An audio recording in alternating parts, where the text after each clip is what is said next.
எப்பொழுதுமே ஒரு அரசியலுக்கு வந்துட்டோம் அப்படின்னா it is a trial by ஃபயருங்கண்ணா. ஒரு தீப்பந்தத்துக்குள்ள ஒரு மனிதன் போயிட்டு வெளியே வர்ற மாதிரி தான். அதுவரை தோண்டப்படாத உங்களுடைய பர்சனல் லைஃப் எல்லாம் நீங்க அரசியலுக்கு வந்தீங்கன்னா தோண்டுவாங்க. அது எல்லா தலைவர்களுக்குமே இருந்ததுதான். அது விஜய் அவர்களுக்கு இருக்கு. அவர் அரசியல் வரும் பொழுதே இதையெல்லாம் உணர்ந்துதான் வந்திருப்பாருன்னு நான் நினைக்கிறேன். இதை அவர் கடந்துதான் போகணும், தாண்டித்தான் போகணும். இதை தாண்டித்தான் அவருடைய அரசியல் இருக்கு. இதையெல்லாம் பார்த்துதான் மக்கள் அவரை ஏத்துக்குவாங்களா ஏத்துக்க மாட்டாங்களான்னு இந்த எலெக்ஷன் முடிவு செய்யும். அதனால விஜய் அவர்களை பொறுத்தவரை ட்ரையல் பை ஃபயர்.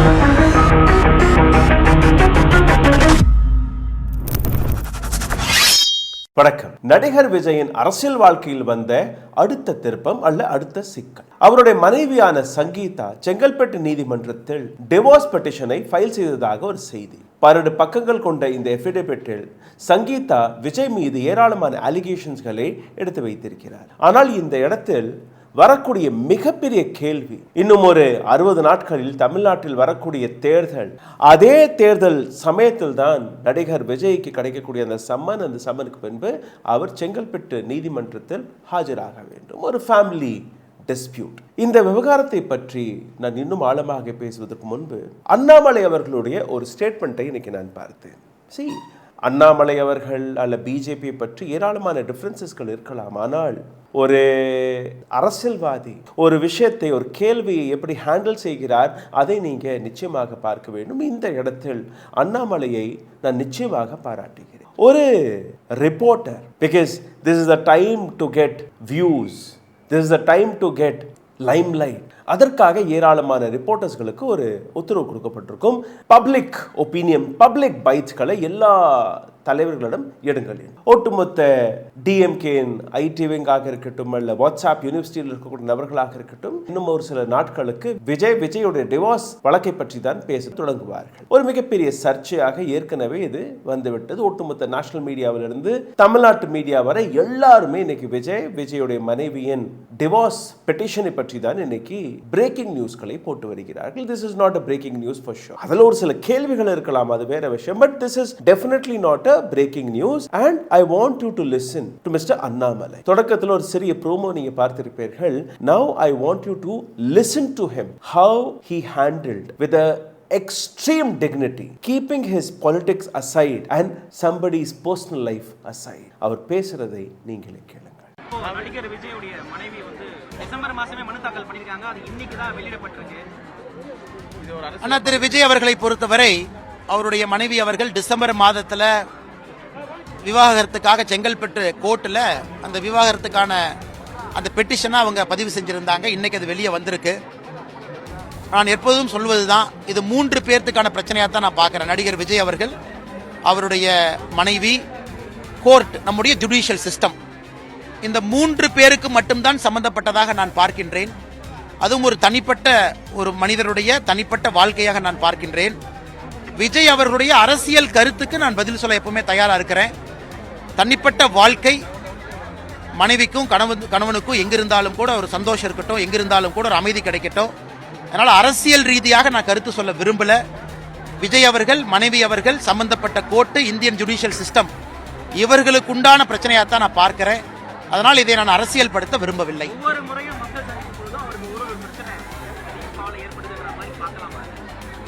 அண்ணா எப்பொழுதுமே ஒரு அரசியலுக்கு வந்துட்டோம் அப்படின்னா it is a trial by ஃபயருங்கண்ணா. ஒரு தீப்பந்தத்துக்குள்ள ஒரு மனிதன் போயிட்டு வெளியே வர்ற மாதிரி தான். அதுவரை தோண்டப்படாத உங்களுடைய பர்சனல் லைஃப் எல்லாம் நீங்க அரசியலுக்கு வந்தீங்கன்னா தோண்டுவாங்க. அது எல்லா தலைவர்களுக்குமே இருந்ததுதான். அது விஜய் அவர்களுக்கு இருக்கு. அவர் அரசியல் வரும் பொழுதே இதையெல்லாம் உணர்ந்துதான் வந்திருப்பாருன்னு நான் நினைக்கிறேன். இதை அவர் கடந்துதான் போகணும், தாண்டித்தான் போகணும். இதை தாண்டித்தான் அவருடைய அரசியல் இருக்கு. இதையெல்லாம் பார்த்துதான் மக்கள் அவரை ஏத்துக்குவாங்களா ஏத்துக்க மாட்டாங்களான்னு இந்த எலெக்ஷன் முடிவு செய்யும். அதனால விஜய் அவர்களை பொறுத்தவரை ட்ரையல் பை ஃபயர். ஒரு சினிமா நடிகராக நிம்மதியாக நான் வீட்டில் இருந்திருக்கலாம், நிம்மதியாக நான் ஸ்டார் வேல்யூவோடு இருந்திருக்கலாம். நான் கையை தூக்கி காட்டினா 1 லட்சம் பேர் எனக்கு வந்து ஆரவாரம் செய்யலாம். சிரஞ்சீவி அவர்களுக்கு ஏற்பட்டது தான். எத்தனையோ பெரிய நடிகர்கள் அரசியல் களத்திற்கு வந்த பிறகு ட்ரையல் பை ஃபயர் ப்ரெஷர்ல தான் அவங்க வெளியே வரணும். இது புரட்சி தலைவர் எம்ஜிஆர் அவர்களுக்கும் ஆரம்ப காலத்தில் இருந்துச்சு. அதனால இது பாசிட்டிவ் நெகட்டிவ் நான் சொல்ல விரும்பல. விஜய் அவர்கள் இதை கடந்து போகணும், இதற்கான விலையை கொடுக்கணும், இதற்கான நியாய தர்மத்தை தாண்டித்தான் ஒரு பயணம் செய்யணும். அதனால் இது ஒரு தனிப்பட்ட ஒரு வாழ்க்கையில் இருக்கக்கூடிய ஒரு பிரச்சனையா நான் பார்க்கிறேன். இதில் நான் இந்த நேரத்தில் ஒரு தனிப்பட்ட மனிதனை பற்றி ஒரு விமர்சனத்தை வைத்து அதை அநாகரிகமாகவோ அரசியல் படுத்தவோ நான் விரும்பல. என்னுடைய அரசியல் அப்படிப்பட்ட அரசியல் கிடையாது. உடல் வலிமையை உறுதி செய்யும் சிலாஜித், கவனத்தை மேம்படுத்தும் அஸ்வகந்தா மற்றும் உயிர் சக்தியை பெருக செய்யும் சஃபேடு முஸ்லி போன்ற இமயமலையின் உணவுப் பொருட்களை கொண்டு வந்து மிஸ்டர் பர்ஃபெக்ட் உருவாக்கப்பட்டுள்ளது. உங்கள் முழு குடும்பத்தின் ஆரோக்கியத்தை மா நேச்சுரல்ஸ் மூலம் உறுதி செய்திருங்கள். 100% இயற்கையான மூலிகை பொருட்கள் மூலம் உருவாக்கப்பட்ட மிஸ்டர் பர்ஃபெக்ட் மற்றும் மிஸ் பர்ஃபெக்ட் தலைமுறையாக குடும்பங்களின் உடல் வலிமை, மன வலிமை மற்றும் மகிழ்ச்சியை பெருக செய்கிறது.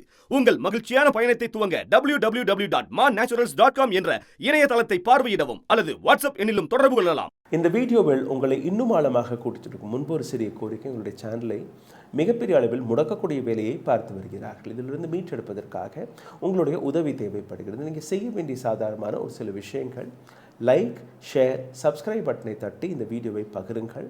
இந்த வீடியோவை பார்த்து கொண்டிருக்கும் போது உங்களுடைய கருத்துக்களை, கேள்விகளை கீழே கமெண்ட் பாக்ஸில் எழுதிவிடுங்கள்.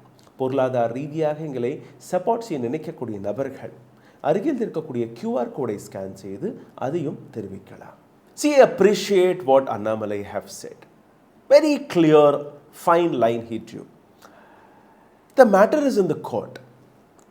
இதற்கும் அரசியலுக்கும் எந்த விதமான கனெக்ஷனும் கிடையாது. இந்த விஷயம் விஜயோடைய மனைவி சங்கீதா மற்றும் இந்தியன் ஜுடிஷரி, இந்த 3 இடத்தில் தான் இந்த விஷயம் இருக்கணுமே ஒழிய விஜயை பற்றி அரசியல் ரீதியாக நான் எந்த விதமான காமெண்ட்டையும் கொடுக்க தயாராக இருக்கிறேன்.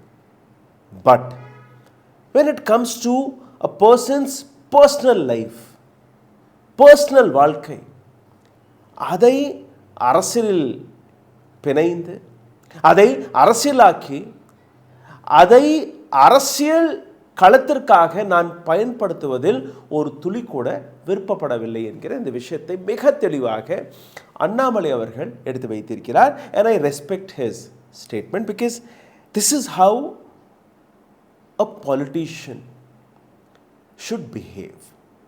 Point number 1. Now I'll come to the actual what the affidavit says, because now as we have touched this issue, I want you to update on the current situation and status of the case. Apart from that, I'm not going deep into the case.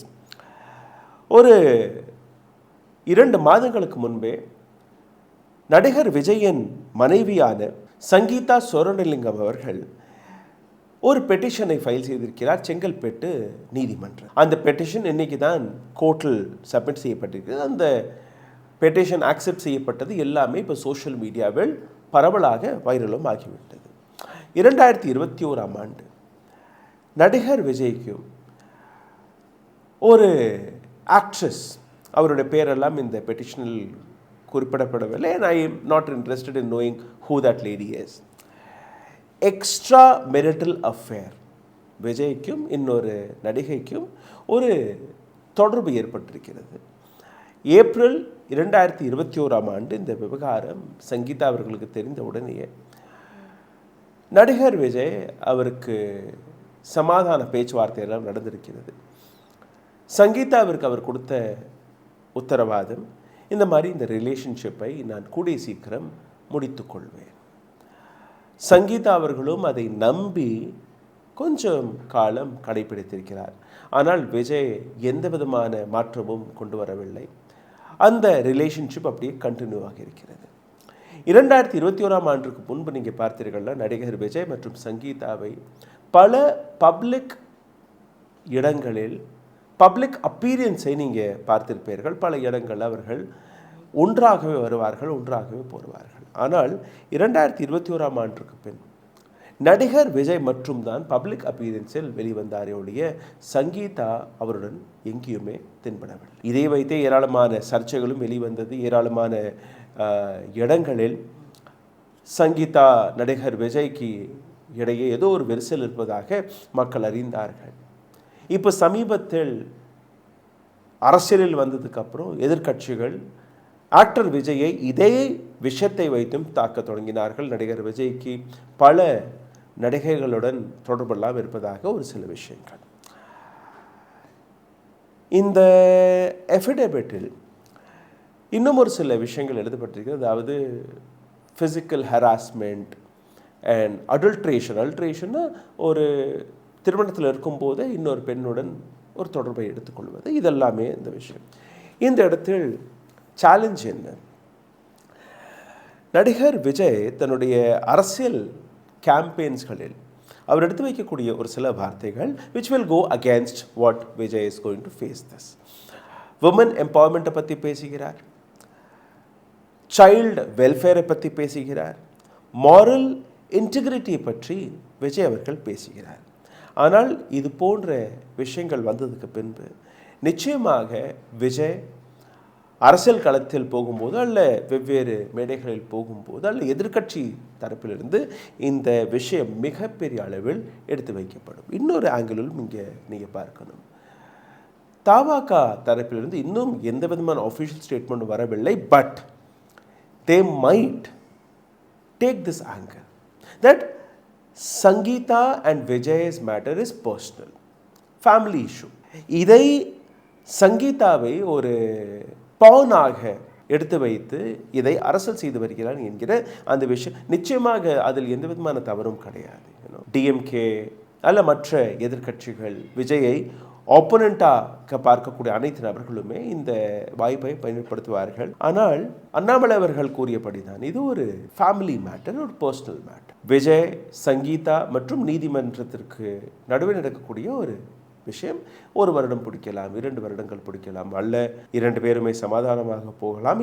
இதை பற்றி ஒரு debate என்று எடுத்து வைப்பதில் எந்த விதமான அதுவும் கிடையாது. ஆனால் இப்போ நீங்கள் பார்த்தீர்கள்னா ஒட்டுமொத்த நியூஸ் சேனல்களில் இதுதான் ஒரு விவாத பொருளாக மாறி இருக்கிறது. Vijay will definitely struggle, he is going to struggle politically because இதற்கு முன்னாடி நீங்கள் பார்த்தீர்கள்னா விஜயோடைய 2024ஆம் ஆண்டு அவர் தன்னுடைய கட்சியை தொடங்கிய நாளிலிருந்து அவருடைய ஒவ்வொரு அரசியல் மேடைகளில் ஏதோ ஒரு விதமான விபத்துகள் நடந்தது. கரூரில் நடந்த விபத்து ஒரு பெரிய விபத்து. Definitely I condemned, I have posted couple of videos. Ayyanathan ஐயா மிக பெரிய அளவில் அதை விமர்சித்து பேசியிருந்தார். Because that is how the tragedy was.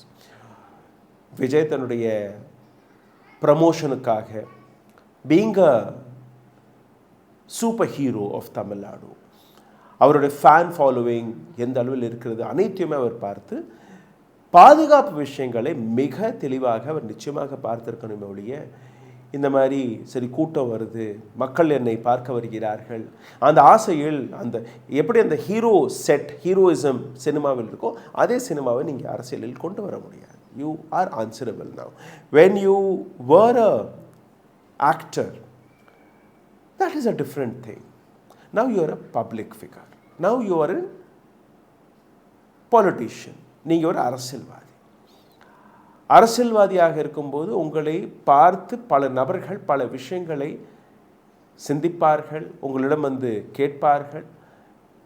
நீங்கள் சமூக சேவைக்கு வரும்போது சமூகத்தில் நடக்கக்கூடிய அநீதிகளை தட்டி கேட்கும்போது உங்களுடைய வீட்டிலேயே இப்படியெல்லாம் அநீதிகள் நடந்திருக்கிறதே என்கிற அந்த கேள்வியும் கேட்பார்கள். And you have to be prepared. And let's see how Vijay will handle all these situations, will handle this crisis in near future. But as per me, I agree with Mr. Annamalai. As he said, it is not a news. It is definitely not a news. It might be news for somebody who wants to take political advantage keeping Vijay and this issue. But it is a private affair. It is a personal matter between Vijay and Sangeeta. And they will sort this out amicably or court வழியாக அதற்கான தீர்ப்பு நிச்சயமாக வரும். இதை பற்றி மற்ற ஏதாவது பெரிய அப்டேட் இருந்தால் நிச்சயமாக நாங்கள் பேசுவோம் ஒழிய அதை தவிர இந்த விஷயத்தை பற்றி நாங்கள் பேச மாட்டோம். இது ஒரு செய்தியாக நான் காட்டவும் விரும்பவில்லை. பட் அண்ணாமலையுடைய அந்த இன்டர்வியூ பைட் என்னை இந்த விஷயத்தில் பேச வைத்திருக்கிறது. And I respect what Annamalai had said in this. நன்றி, வணக்கம். ஊடகம் கார்ப்பரேட் அரசியல்வாதிகளின் கைப்பாவையாக அடிமைகளாக இருந்தது போதும். இனி சாட்டை எடுத்து சுழற்றும் நேரம் வந்துவிட்டது. ஊடகம் பொதுமக்களாகிய உங்களுக்காக உங்களாலேயே இயக்கப்பட வேண்டும். ஊடக சுதந்திரத்திற்காக உங்களின் பங்களிப்பை இன்றே அளித்திடுங்கள்.